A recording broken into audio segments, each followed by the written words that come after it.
Hi, I am Dr. Itarat Nantawarasin. Welcome to Big Data Analytics course. This course is part of financial engineering program which is offered by KMITL and NIDA. The course will be practical. It means that you will get some hands-on experience with processing big data. During the course, we will discuss what are big data and big data analytic process. We will start by introducing the concept of big data and data science. Then we will discuss some basic on data processing. After that, we will practice several big data exercise together. All right. Since most of you are still doing internships and some of you are still abroad, this course will be divided up into two parts, video parts and on-site parts. All right. The video part will cover lecture 1 to 6 from July the 3rd to August the 11th.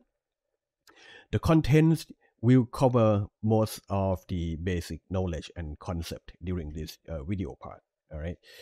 But after that, after we see each other in class, we will practice and conduct some practical exercise together, okay, in class. But more on that later during the session. So let's discuss the course description. This is the description written in your course syllabus. The course provides an overview of the techniques and tools for working with big data, as well as the problems and possible solutions. Covered in this course includes the following topics: sources, type and characteristic of big data that are presently in use, data capturing, storage, processing, retrieval, analysis, as well as reporting and visualization. The students will also learn to develop computer programs that work with big data and utilize software tools or libraries for processing or analyzing big data. All right. Well, again, this is what is written in your course syllabus, and again, as you can see, it's long and boring. So let me get you a short version. What is big data and how to make use of it? These are the two things that we are going to discuss in this course. So let's have a look at the course objectives, which derive from the description. Right? First, we are trying to answer these questions. What is big data? And what kind of data is big? Which data set or set of data is big and which one is not? All right. What are the application of big data? What can we do with big data? And how can we store and process such large data set? All right. And how do we extract the valuable information from the large data? Well, the valuable information sometimes referred to as insight or knowledge that we can extract it from the data. The course will be practical, all right, as mentioned earlier. You will learn how to process big data. You will learn how to use and set up the tools to process the big data, and you will get your hands dirty. That means we are going to actually do some practical works together. All right. As mentioned, the first half of the lecture will be online or on video. Therefore, we're gonna focus on the theory parts. All right, and we're gonna get practical in the later part of the course. Okay, the first thing is let's discuss data units. All right, so you guys know what a byte is. That is 8 bits, and 1024 bytes makes 1 kilobyte. 1024 kilobyte or kbyte makes 1 megabyte, and 1024 megabyte makes 1 gigabyte, and then gigabyte you go to terabyte, and from terabyte you go to petabyte. 1024 petabyte, it makes exabyte, and then 1024 exabyte you have zettabyte, 1024 zettabyte you have yottabyte. Well, your hard drive right now, okay, could be something around a terabyte, maybe half that, maybe 2 terabytes, but this is like the range of data that normal people would have. Okay, just to get you some perspective, I just downloaded Diablo 4, well, a few weeks ago, okay, when the game was released. The game was, if I remember correctly, around 100 gigabyte, I guess, something like 90, 100 gigabyte. That's one game, all right? So I'm gonna need at least 1 terabyte or maybe even more than that if I want to, play a lot of games at the same time. But when I was a kid, like 30 years ago, a game, for example, Wing Commander, which was extremely popular at the time, it cost me only 3 megabyte. All right, and right now, okay, in data center and data cluster, the storage is around a terabyte. Okay, the entire world could be something around exabyte level. Okay, I don't think we are going to zettabyte right now, but and you might be like, okay, gigabyte, terabyte, terabyte, how large it is. All right, I don't think you see the picture. So let me paint you some picture. Here is this. If I put it out, okay, if I write it out, all these numbers, if I write them out in bytes, okay, you have 1 byte, 124, and then 1 million, all right, 1,000 million, and so on. You see this goes exponentially. So if you look at the internet right now, right, for example, let me show you some websites. As you can see here, if I type byte, kilobyte, megabyte, and then search for images, these pictures present you with pyramids. Okay, so you don't get the sense of how large these things are. They are not growing in linear, they are growing exponentially. So when we say, my last hard drive is megabyte, my current hard drive is gigabyte, or I had like 500 gigabyte right now, and then compared to yours 500 terabyte or 2 terabyte or whatever, remember that these units grow exponentially. Okay, let's move back to our discussion. This is an image of the Large Hadron Collider, or LHC, the world's largest particle collider. It is one of the most expensive scientific equipment ever built. All right, approximate cost is around 7.5 billion euros. It lies in a tunnel 24 kilometers in circumference under 2 countries, Switzerland and France. All right. The main purpose of these machines are breaking down subatomic particles and figure out components and how do they work. Okay, here's how the collider works.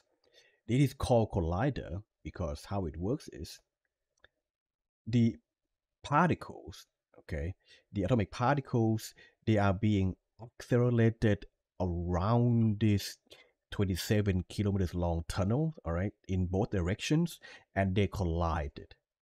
All right, they collide these particles and see the subatomic components of these particles, see how they work, see how they behave. It is pretty much like this. You don't know how the car works. You don't know how to break the cars apart. So what you're going to do is that you collide 2 cars together, and then you study the explosion. You will study what comes out of these 2 cars. Study the parts to see how the explosion behave. And this is what we do in subatomic physics. All right. Anyway, in each second when the machine runs, around 600 million events of collisions occur. And these 600 million events, all right, generates around 1 terabyte of data per second. So if all experiments are conducted at the same time, the system would create around 25 gigabyte of data per second. Most of these collision data are irrelevant, so they're not important. These data are going to be filtered out. We're going to keep only the interesting ones, and that is already a lot. All right, the interesting events that we're going to keep is around 1 to 200 events per second. All right, and in general, the LHC collects around 4 terabyte of data per year. And you would be like, okay, it's cool, but so what? Well, I want you to have a look at this, all right? In order to keep track of it, to filter the data that you don't need, to keep the data that you need, all right, in real time. This data collection, filtering, processing is a huge feat, Okay, they have this sophisticated data collection system and also a very sophisticated data center that collects the data. All right, and not just 1 or 2 days of data. They keep track of all data that that all from all experiments that they do to further analysis, to redo the analysis. If they found something, they want to make sure that the data repeated itself, or they want to repeat the experiment again, or check another angles of the experiment and stuff like this. So need to keep track of all data they have. So they have this large data set in in CERN. CERN is the organization that operates the LHC. All right, but that's only the part of the one part of the problem. After they collect the data, to filter out the important, not important ones, and and store the data. They need to distribute the data to to scientists around the world, and that is also a very huge challenge. Okay, science aside, let's come back to our everyday life. How much data we generated and how much data we use and consume and stuff like that daily. Okay, this is my picture. All right, my dad took this picture when I was a kid. All right, and as you can see here, the picture faded, the colors faded over the years. All right, the picture was taken analog way using a film camera, and then the film, the printed paper got faded over time. All right, and I believe most of the pictures are lost over these years. I mean, not just my pictures, but everybody else as well. So, what about today? This is my son. The picture is taken by his dad. It was taken like this. All right, a couple of years ago.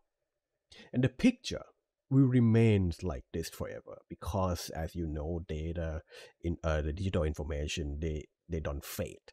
All right, they just 1 0, so they're gonna stay like that. And well, some people say, what is boring? How about we fade it, using some Instagram filter. All right, but well, the point that I'm gonna that I show you this picture is not how they fade or how we take the picture. All right, it is how do we share or show them. In my family, when we show pictures, we put picture into album, and then maybe we hang on a wall, we put it on some frames. All right, but the way we share and show pictures today, we put it on Instagram right now. Thread is coming. All right, we put it on Facebook. Some people even really put video on TikTok. I don't understand TikTok, but we're gonna discuss a lot more about that during this course. TikTok is something I will never understand.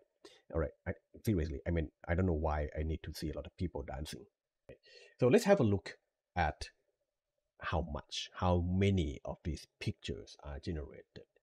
All right, have a look at this chart I took from phottutorial.com. All right, in 2013, around 600 million images taken in a year. All right, that is 0.6 or 0.7 around here, trillion pictures. It's growing up. Okay, 2019. Okay, it's going up to around almost 1.4 trillion pictures, and then suddenly it drops. I'm gonna let you guess why it dropped in 2020, 21. Some people just, a lot of people just stopped taking photos. Okay, and then bam, few years later, to last year 2022, and then and 2023, numbers growing up, and Jesus Christ, we are in July right now. Okay, it's almost 2 trillion pictures taken. Now, how about per day? That was per year, right? Per day, same. The chart is from the same site. Well, a little bit more than 20 photos were taken per person, and this is the average photos.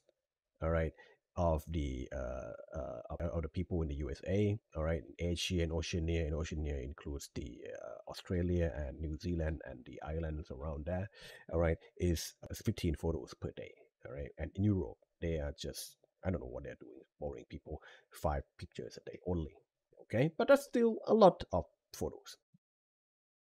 Okay, so that was how we take pictures, right? Number of pictures. What about other media like audio, songs, music, right? In 1970s, all right, this company, Japanese company, Sony, maybe you heard about that, all right? It produced one of the greatest invention of that time, the Walkman. It plays cassette tape in your hands. See, before Sony Walkman, the way people hear music is that they're gonna have this huge stereo or maybe even smaller radio, okay, and they can play cassette tape. Sometimes people listen to the radio. Most of the time, people listen to music to the radio, but the machines are large.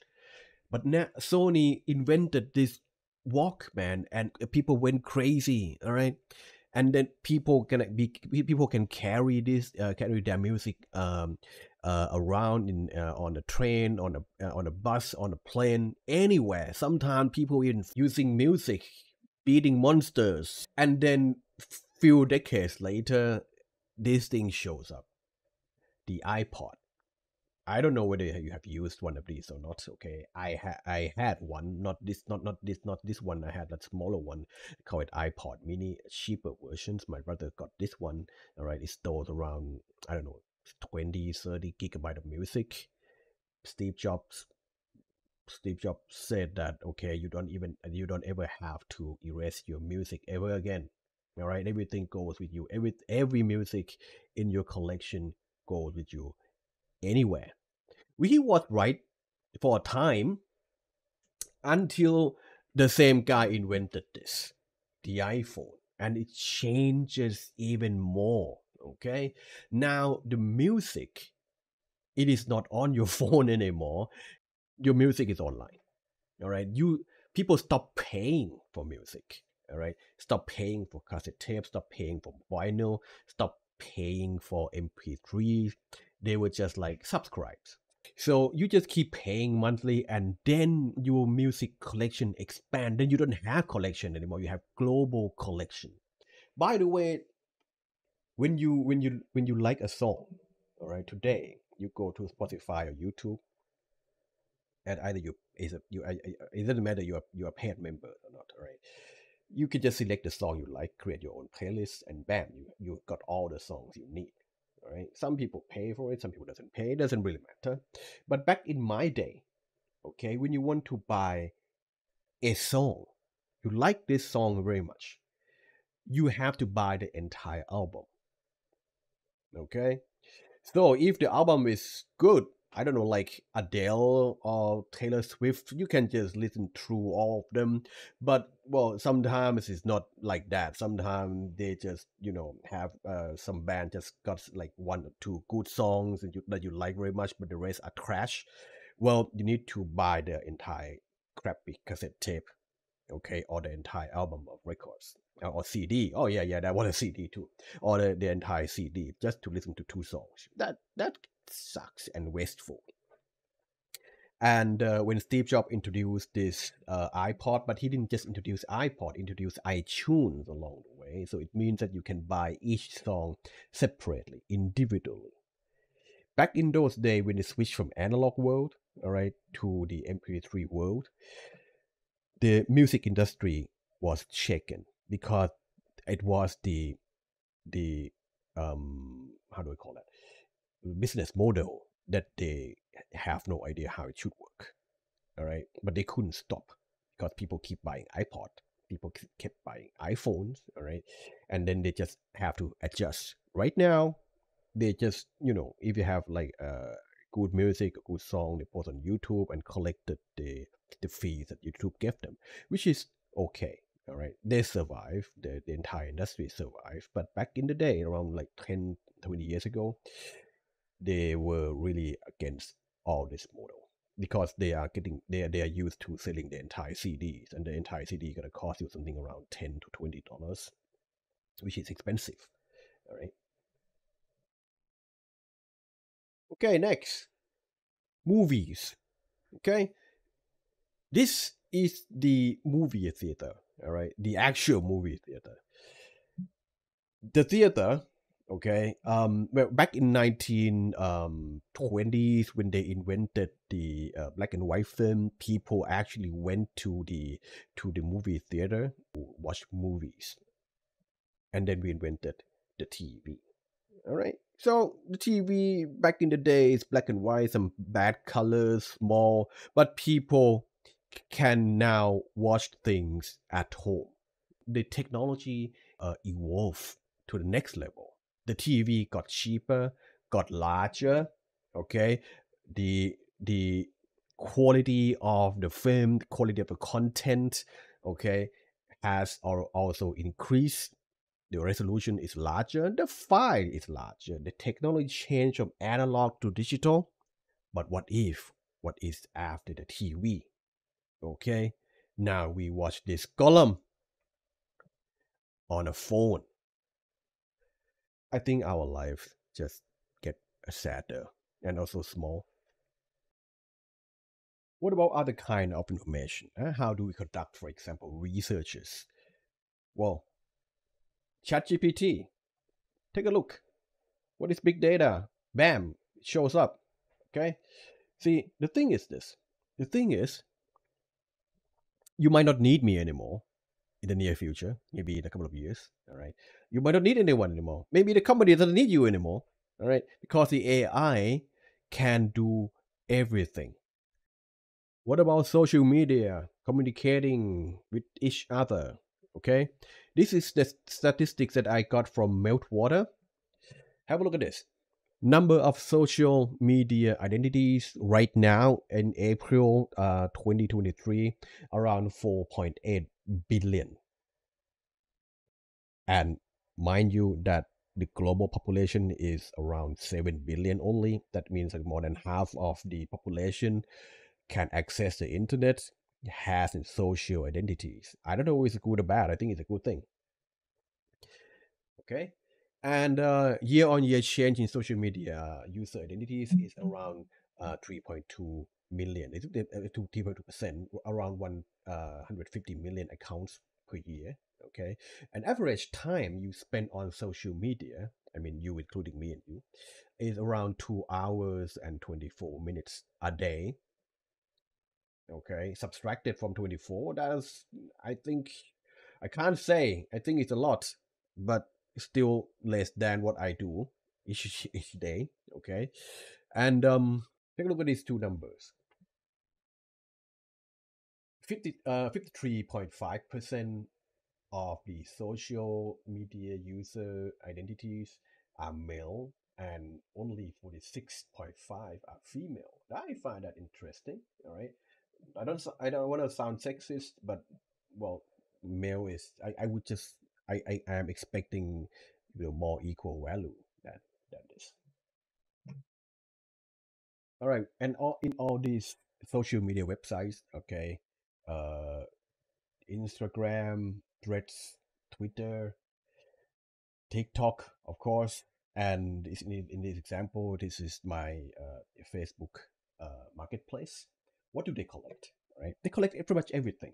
All right, the thing that is offer are the thing that I'm interested in. Okay, I'm interested in the antiques. Okay, camera, the old computer. See one is good to a little bit more expensive. Okay, stuff like this.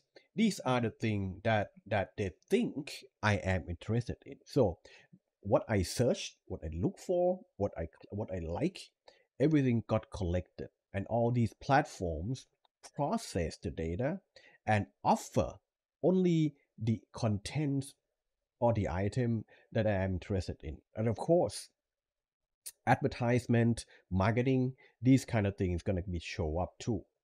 You don't see the ads here because I turn on my the ad blocks.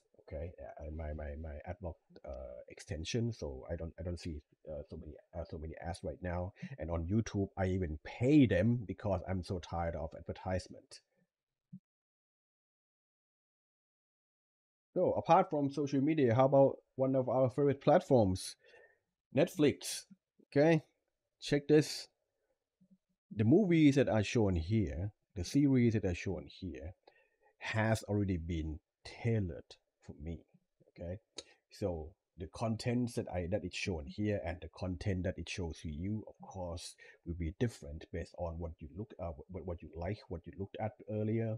Okay, your preferences, the movie that you finished, the movie that you look. Okay, and the way you react to all these things, it will accumulate it over time, and then the playlist here that is shown to you will be customized perfectly for you and you alone. By the way, if you haven't heard, I recommend this one, Cabin in the Woods. It's a crazy movie, all right? It's a horror movie, but it's not what you think, all right? There's a big twist at the end, and it was like, whoa, dude, what the hell is that?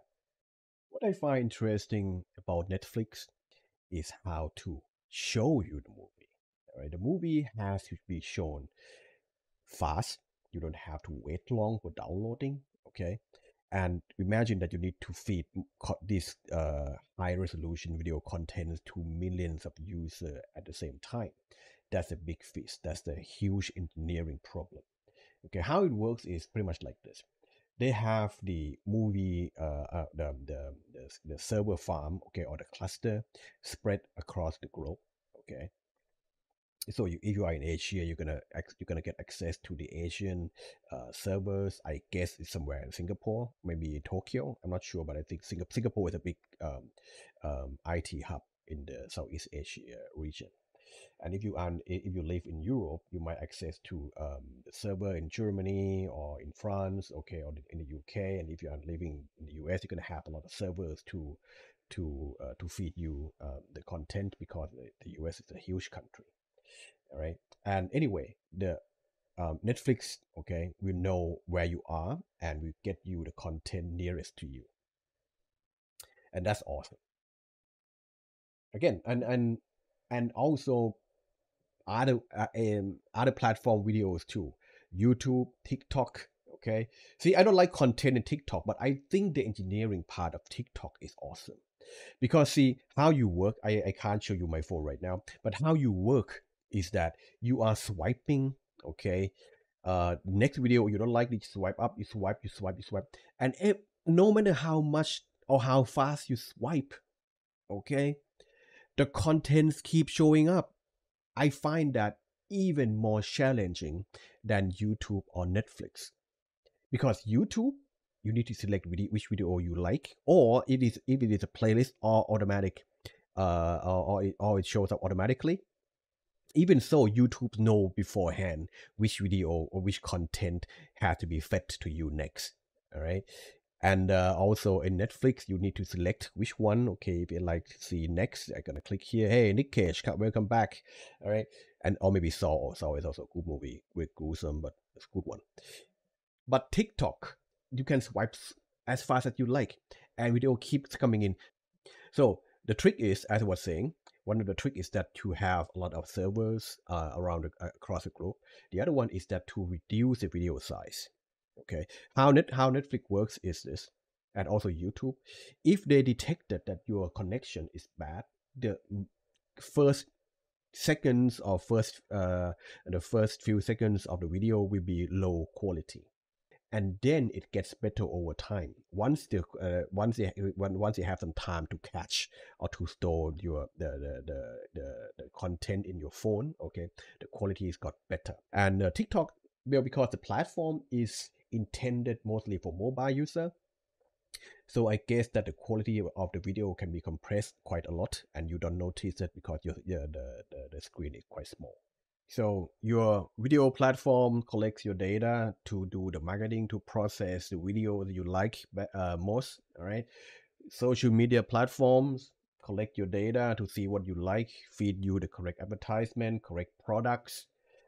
Spotify, of course, collect your music preferences to feed you more music, get you to get attached to the platform, get your membership fees. Google, of course, what you search, what you look, it collects everything. All right. Steam, of course, what you like to play, how you react to all the games that got collected as well. Google Maps know where you are, know where you are going to, knows where a lot of people are going to. That's why they can predict the traffic. All right. So Grab know where you are. Grab knows where you are going to. Grab know what you like to eat. All right, with Grab food and stuff. Okay, so a lot of all these people collect your data, and they are all using this big data technology to gather, to collect data, to process data, and to feed you the information, to feed their marketing. All right, to feed the CEO anything about you. I'm sure right now that Google knows me more than my mom, but that's not it. All right, pan tip: collect your data too. The revenue department, okay, the AOT knows where you are, know where you're going to, know when you're going out of the country, coming back into the country. The revenue department, of course, knows how much money you have, how much money you earn, how much money you spend. Well, by the way, some part of that is legal. They are allowed to know. All right, if you are a company, okay, or if you registered as as the VAT, okay, or VAT. If you are registered in the VAT system, you need to declare to them how much money you earn, how much money you spend each month and each year. Okay, well, and this is the funny thing about the revenue department. They are okay about everything. You earn 1,000, you declare 100. That's fine. That's fine. I'm nothing against that. All right. If you earn 1,000, you declare 1,000. It's good too. You declare 100. It's good too. The revenue department doesn't care until they care. Then at the end of the year, they were like, yeah, well, we know that there is a 900 baht that 900 baht transactions that you somehow failed to tell me back in March, and you were like, yeah, why didn't you tell me in March? Why you tell me now? But yeah, you are obliged to tell me, and we know about that. We just choose not to tell you until we can find you. All right, I understand that country needs money, but I don't know. I don't like the way how they operate. All right, we know about you too, KMITL. We know your GPA. We know which school you're coming from. All right. We would like to also know, once you graduate, what kind of work are you doing? Okay, are you a freelancer? Are you working at companies? How much you earn? We would like to know that, and honestly, would we know, and we would like to know that to improve our curriculums. All right, we want to know, we want to improve, okay, which programs are successful, which programs are effective, which programs are not. Okay, what about the GPA? This if the GPA student got GPA 2.5, how do they do in the industry? If they got 3.9, how do they do industry? And are they going to academia? Are they going to the higher companies like Big Four or something like this? We would like to understand our students in order to understand our curriculum, all right, and then try to improve our course accordingly. Another example is the hospitals. The hospitals know everything about you too, knows even more than everybody else. If you got cancer, you can hide that from everybody. It's a sad stuff. You don't want to tell your mom, you don't want to tell your wife, your girlfriend, your kids. That's fine. The hospital knows. All right. They are not allowed to share this information, of course, to anybody else. But I don't know, but I guess they would also collect all this information to improve their services and maybe marketing as well. Okay, to summarize, what do these people, these platforms, the companies, what do they do with my data? All right. So they want to understand the users or the customers, analyzing behavior, needs, intentions, pretty much. Well, they just want to know what they could sell to you. How could they sell you best? All right. And they can also use your preferences and everything to do the sentimental analysis. The sentimental analysis means that the field of research to understand the opinions of user towards something. For example, I have this brand of a car, okay, and they would like to know whether this car A, okay, appears to which people. Do the young people like this car or they don't like this car? The older people like this car or they don't like this car? Do you like Central? Do you like the mall? Okay. Do you like 7-Eleven, CJ, or even in politics? Do you like this party? You don't like the other parties? All right. These people can of course collect the information across the um, social sources like Twitter's, Threads, Facebook, to analyze how much people like them. With all this information, they don't have to guess anymore. And of course, healthcare. All right, we mentioned a little bit about that. Hospitals, okay, the Ministry of Health. I'm sure that they can study the symptoms, the behavior of the diseases, what kind of diseases the country is having. I mean, most of the population in the country is having. Okay, this area are prone to this disease. The other area in the country are prone to other diseases. Okay, and this is your behavior. This is you. How about some other things like nature, weather, environments? Okay, collecting, analyzing large weather information, predicting environmental problems. These are something that we can put the sensors onto, okay, and study a lot of weather information and process the entire chunk of data as a whole, and also much more. Okay, fun fact. Your open data are called open source data. The same thing as open source code, okay? But this is open source data. What it means is that the data is open. What you post online, what you post on Twitter, what you post on TikTok, what you post on Facebook, that is the data that can be accessed by everyone. This kind of data, it is called open source. Okay, collecting and analyzing your open source data is called OSINT, or open source intelligence. Normally, people are not familiar with the term OSINT. The term OSINT usually associated with the security. If they want to know, okay, where you are, if you want to know where the criminals are, what are the place that might be of interest, they can access the OSINT.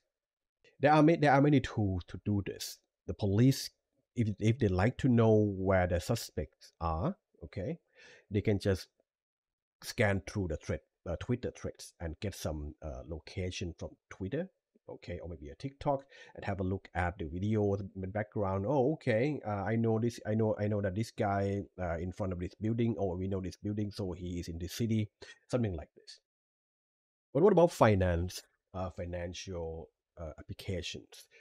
What we can do is that we can do real-time stock market insights. Okay, you collect the data in real time. You can collect the data not just from stock market, but some other places as well. And we have financial models and investment decisions. You can make models out of this data. And again, there could be many sources of data. There could be social media data. There could be the company profile. There could be the data from the set by itself. All right, and then you can also analyzing customer behaviors, customer preferences, profiles to understand your customer better, offer better products, and in turn get more money from them. All right, risk management, fraud detection. Okay, this is also very interesting, very important in the insurance industry. Okay, and of course, marketing, sales. You want to understand people, but how do data got so big? The elements that allow big data to work, or how that allows us, put it another way, but that allow us to work with large content, large amount of data, is that we have three main components in place. First, the storage size. The storage technology, okay, we started from magnetic tape, okay, down to hard drive, down to SSD. Everything got smaller and smaller and smaller and smaller. and cheaper. Okay, the storage technology are improving rapidly. Not only that, not only just the storage, but the processing power, the CPU, the GPU, okay, and then the data processing units, all right, they are getting faster. They are also getting smaller and cheaper as well. And more than that, okay, the processing algorithm, machine learning, artificial intelligence, the algorithm to process data are also growing too. All these three components, the storage, processor, the algorithm, comes in place in this decade. That's why it allows our data to be processed quickly, to be stored cheaply, and yeah, it allows you to generate more video content on TikTok. Okay, enough introduction. Okay, let's get back to our main topic of the day: big data analytics. Almost all kind of data today are digital. It's just transactions, multimedia, video, audio, biological information, your activities, the weather, scientific experiments, Internet of Things. All these things are data, digital data. Big data analytic is the field, the research field that tries to extract the hidden valuable information from large data set. Okay, as I mentioned before, these valuable information sometimes referred to as insight or knowledge.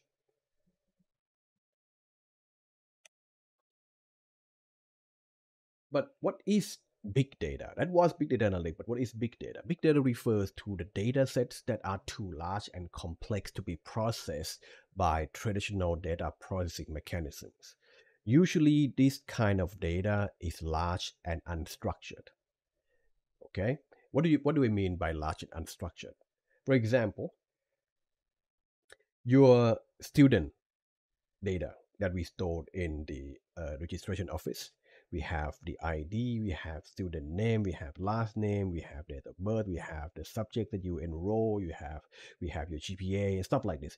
And for every student, all data are the same. We keep the same structure of data: name, last name, date of birth, GPA, enrolled courses, stuff like this. All right. But the data that we have that we have today, especially the one that generated by the user, look at Facebook posts, for instance.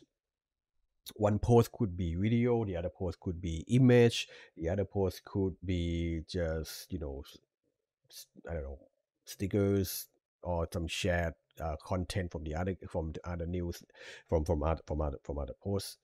This kind of thing, okay, it is quite difficult to predict and quite difficult to put into the same table because the structure of the data are different. One post could have video and text, and then this post got comments, and comments could be text, comment could be video, image, and content could be text plus image, stuff like this. So the structures, the data structure are unknown. This makes the big data a little bit hard to work with. How to capture the data effectively, because the data are unstructured and there are many contents that are generated in the real time in real time at the same time. All right, storing and transferring data is also challenging. Analyzing, get to know to get the knowledge out of the data, it is difficult. Okay, especially you have a large data set and you want to process as quick as possible. And once you get the knowledge, once you get the insight, how can you show this knowledge or insight in the way that people understand easily? We call this data visualization. We're going to discuss about that in the next few sessions. Searching, querying the data because the data are large. Okay, well, get to get to the result quickly. That's the challenge. I don't have to show you the image right now, but imagine you Google, you search for something, Google shows to you almost immediately. All right, that is fast. And the content in all these websites, Google has to collect, has to store, has to understand, has to show you in real time. Okay, collect and process maybe not, but to show it in real time. But you know what I mean. All right. Every process from capturing the data, understanding, showing, reporting the data to the user, every process is actually a challenge. And there are 5 characteristics of big data. 5 characteristics that describe big data. The first one is volume, the size of the data. The second one is value, the value of the insight or information contained in the data. The next one is variety, the types and nature of the data. Velocity, how fast the data are generated. And veracity, the data quality or trustworthiness of captured data. Well, we're going to discuss all this, in a minute. First, volume. Volume refers to the size of data that are generated and stored, usually defined by time. Defined in the period of time, per second, per hour, per day, 5 gigabytes per day, 5 gigabytes per second, and so on. The larger the data, the more valuable information they might contain. So basically, the chance that you're going to find something interesting is larger when your data set is large. Okay. On Facebook, for instance, we have 10 billion messages, 4.5 billion likes button is pressed, more than 350 million new pictures are posted each day. Imagine how much they know about everybody in the world. Imagine, and remember that we talked about this earlier.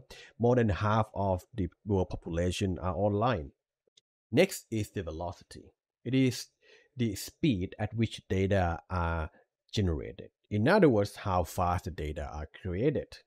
The velocity also includes how fast the data are captured, how fast can they be accessed and transmitted, how fast can they be processed and analyzed.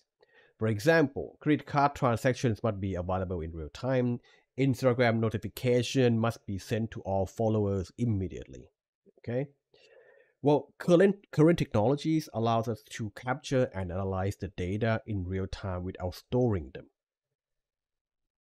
For example, when you send line message to your friend, okay, you expect him or her to get that immediately.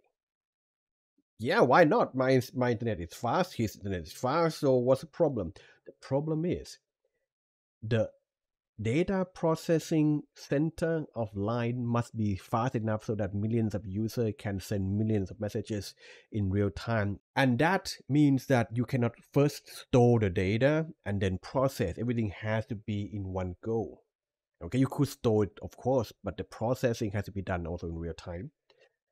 Next thing is the Instagram. Instagram, some people say, is a dying platform. I don't know. But what I find interesting about Instagram is that whatever you post Instagram or Facebook or even TikTok, I guess, when you post something, all your subscribers will get that update in real time. The notification comes in almost no delay. But yeah, that's the velocity. How fast can they process? How fast can they get? Not just one account.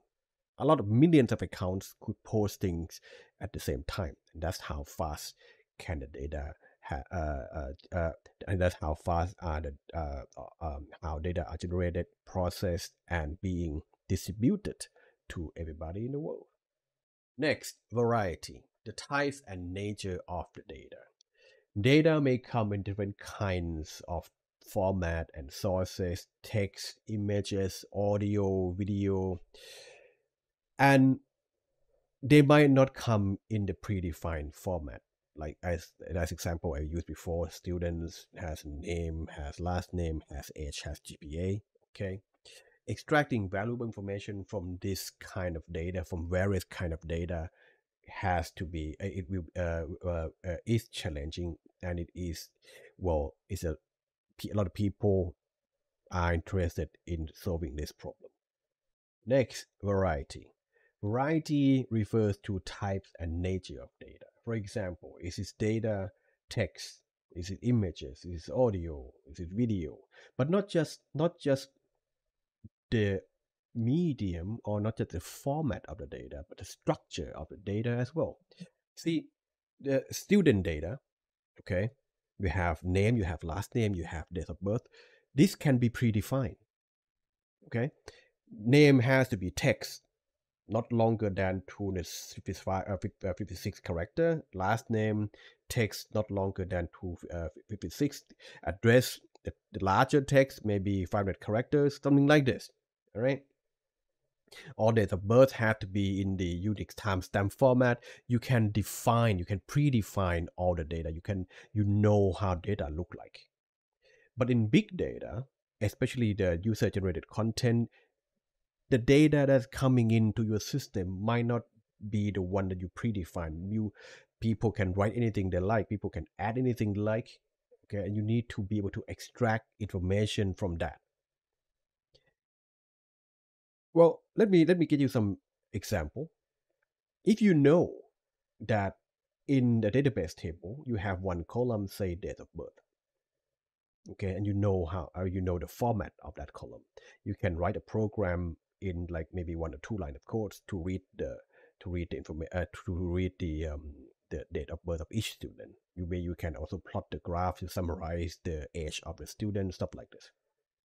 But if you want to get the same information from social media content, people could post something like, "Hey, happy birthday, happy I don't know, 20th birthday," something like this, or "I was born in the second month, or the second day of the second week," stuff like this.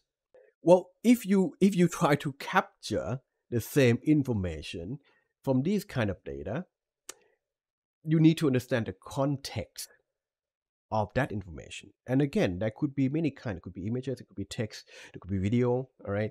And the more variety of the data, the more challenging, the harder to extract data from that data that you have. And it is currently a very huge research area, extracting information from available data. Veracity. Veracity refers to the quality or trustworthiness of the captured data. So basically, you have a lot of data. How much can you trust it? Is it good? Is it bad? Is it, is it fake or is it real? Okay. How accurate are they collected the data? For example, a relevant hashtag, you talk about something, you put the hashtag about something else. Can we trust these tags? And sometimes you got typos. Okay, he wants to mean something and he wrote something else.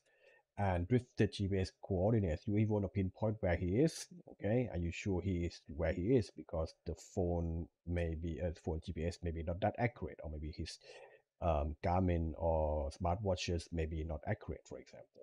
So in order to make sure that your data is trustworthy, okay, you need to do data cleansing. Data cleansing is a process to clean or to get rid of the erroneous data.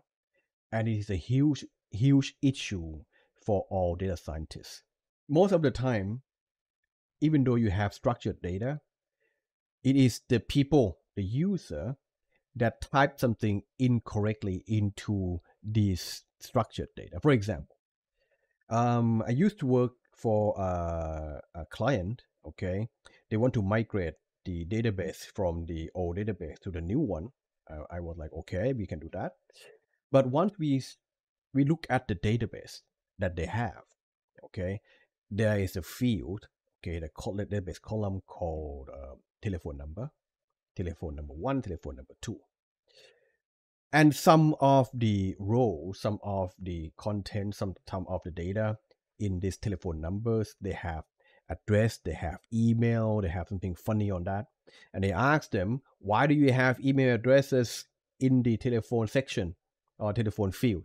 They were like, yeah, because our system, when we developed a system, we didn't have an email field, and then when we want to store email somewhere, we have no idea where to store email, so we just stored in the telephone number. What's wrong with that? Well, in the UI, or the user interface on the screen, people see right away that, okay, this is not telephone number, this is an email address, this is some other information about that customers. But as a machine, when we want to migrate from one database to another database, we want to process the data, we cannot do that because the machine doesn't know that, okay, this field means telephone number, but it could store both numbers and also email address, which is a text. Okay, so we need to clean this data, we need to organize this data, and it takes time. All right, and this is the Twitter trend of today. I would, after I finish recording this video, I would just see what's going on about this one. All right, we don't send people to space, we send chicken to space. We're gonna have a look what it is about. All right, next one, the value. Okay, the value refers to the valuable information that the data might contain. So, as I was saying, the larger the data, the more chance you're going to find something useful. Okay, so the more land you dig, the more chance you're going to find gold. That's pretty much obvious. But even though that you know that, okay, the larger the data you collected, the more chances you're going to find some valuable information. But here's the catch: you can't just keep collecting and storing all data because it might not just worth it. If you may recall the example that we discussed earlier about LHC, they discarded most of the data they collected because they knew that these are the things they don't need. But what about marketing, user behavior, social media? Can we be sure which one to keep, which one to neglect, which one to discard? We might just keep it all. Keep them first, process them, analyze them later. All right, and this is what all the most of the companies do right now. Facebook, Google. But again, this depends on the domain and use and cost and benefit of collecting and processing those data. We talk a lot about, we generated a lot of data, right? Pictures, video, contents. With this terabyte, exabyte of data, where do they go? You're gonna be like, dude, of course in the cloud, man. What kind of question is this? But yeah, where in the cloud, where online, where on the internet are these things be stored? They're gonna be stored somewhere, right? Your image that you took 10 years ago, your ex-boyfriend or girlfriend, they always come back to haunt you because Facebook keeps everything. A lot of these companies, they have their own server farm. Okay, so they build their own infrastructure. But even so, if you want to if you develop an app that does something interesting, okay, but you don't want to take care of the storage, take care of the network security infrastructure, you can always use the existing service like Amazon S3 services where you can store things cheaply. See, the server farms and then big data infrastructure today are much easier and much cheaper than before. This course will give you some introduction, some practice example how this data are, how to store data and how to retrieve data from one of these services as well. And this is our tentative outline of the entire course. Week 1, this session, okay, we are going to introduce ourselves to big data. The next 2 weeks, we're going to discuss the data science process and then followed by the data visualization. And week 5, In week 6, we are going to talk about data and database management system, or DBMS, and connecting to DBMS and processing some data using a tool called DataGrip. All right.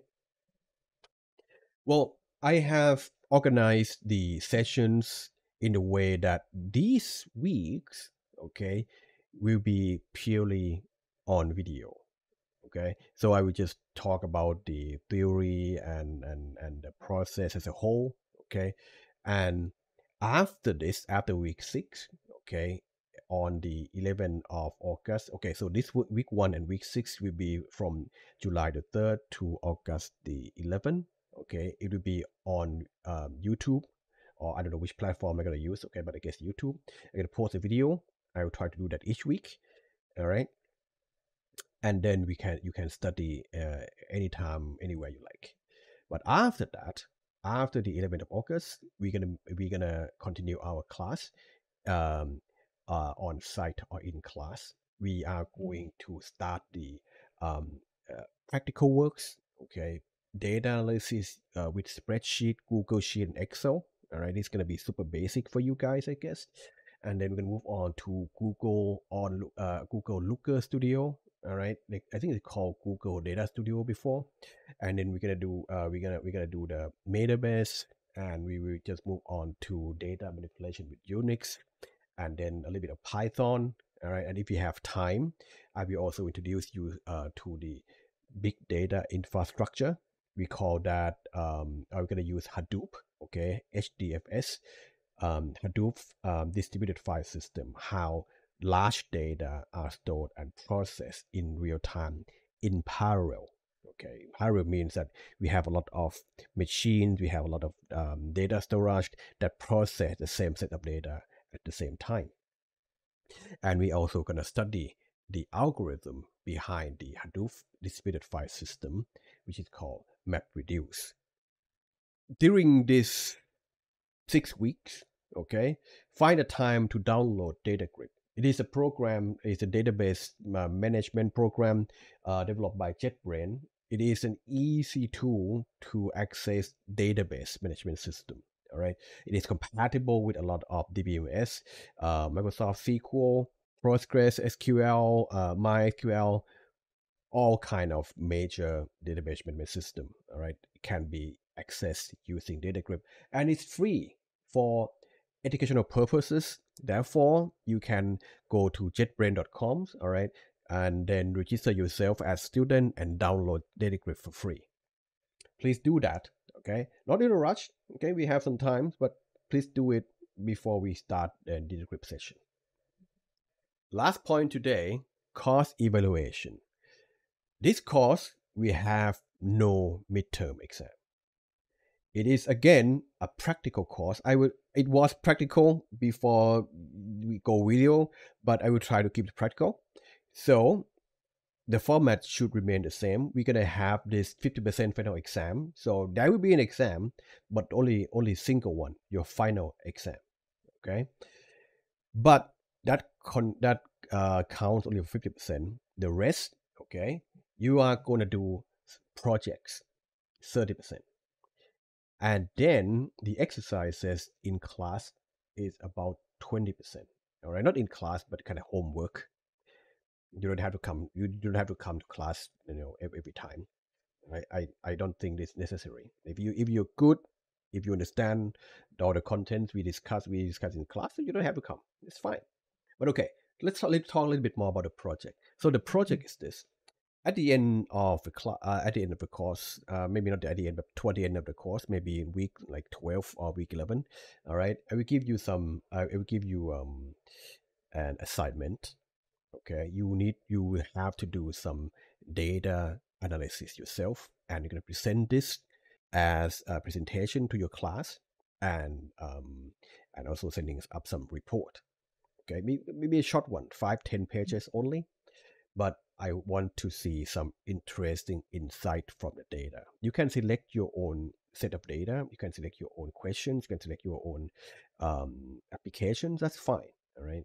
Then we will discuss that after we meet each other in class. And then the exercise. The exercise are just homework that you need to submit. Okay, but we're gonna start the exercises after weeks 6, which was starting from week 7. I guess around after the final after midterm exam period. Okay, when we meet each other in class, then we talk about the exercises. Okay, that's it, guys. Thanks a lot for joining me today, and we see each other again when the next video comes. I will post any updates on Discord. Okay, if there are anything I want to tell you, and if there are any new videos or new episodes of this series, follow us on Discord.